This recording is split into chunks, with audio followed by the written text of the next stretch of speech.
નમસ્કાર દર્શક મિત્રો, હું છું પરમાર અનિશા. તમે જોઈ રહ્યા છો લોક સામાન્ય.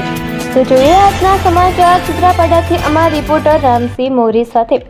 સુત્રાપાડા તાલુકાના વડોદરા ઝાલા ગામે નવનિયુક્ત રાજ્યસભાના સાંસદ શ્રી મનસિંહભાઈ પરમારનો ભવ્ય સત્કાર સમારોહ યોજાયો.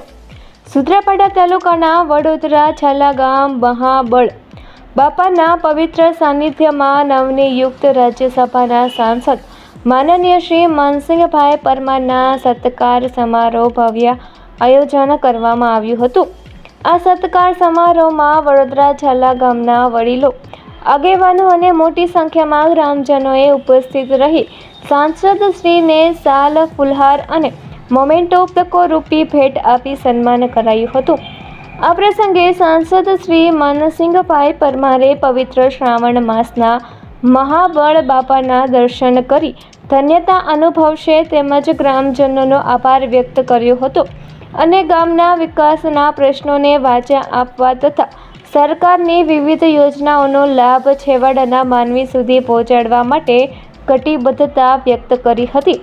કાર્યક્રમમાં ભાજપ સંગઠનના હોદ્દેદારો, કાર્યકરો અને બહોળી સંખ્યામાં ગ્રામજનો હાજર રહ્યા હતા. કાર્યક્રમના અંતે સૌએ સાંસદશ્રીને શુભેચ્છાઓ પાઠવી હતી.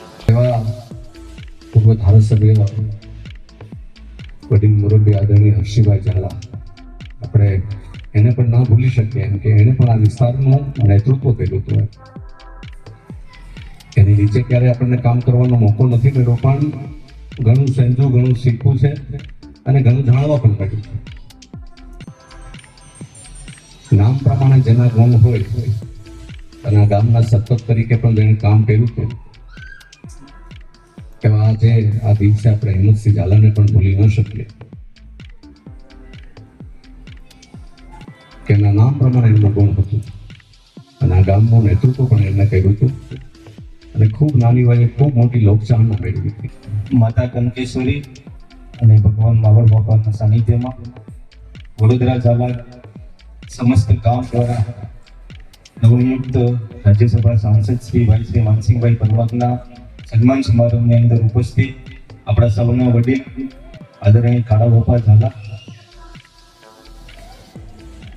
રાજ્યસભાના નવનિયુક્ત સાંસદ જે ભારતીય જનતા પાર્ટીની અંદર છેલ્લા 20-25 વર્ષથી અવિરત સંગઠન અને લોકોની વચ્ચે સેવા કરતા એવા છે અને પાર્ટીએ એમના નેતૃત્વ, એમના ગુણોને ધ્યાનમાં રાખી અને રાજ્યસભાનું જે પદ આપ્યું છે એવા મનસિંહભાઈ પરમાર